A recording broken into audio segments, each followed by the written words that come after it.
Well, first again, let me say just our hearts have just been broken by the stories coming out of Texas. A friend of mine in Texas told me yesterday the Hill Country may be the most beautiful area of that incredible state. And I was so moved last night by reports of a worship service that took place, and images of those children singing on the bus when they were leaving the camp.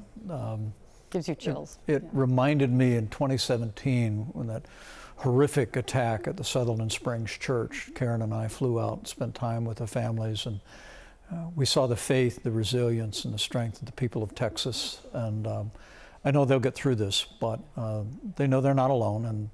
And the American people, we mourn with those who mourn and grieve with those who grieve.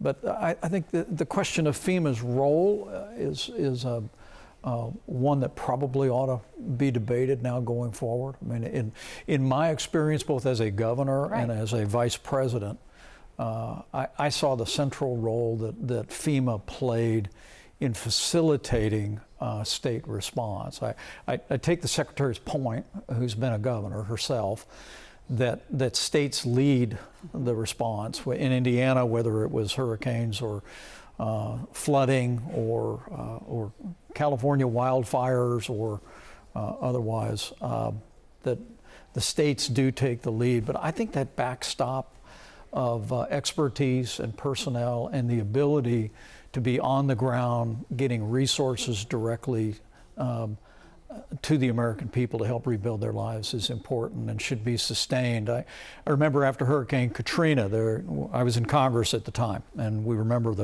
the tragedy around all of that.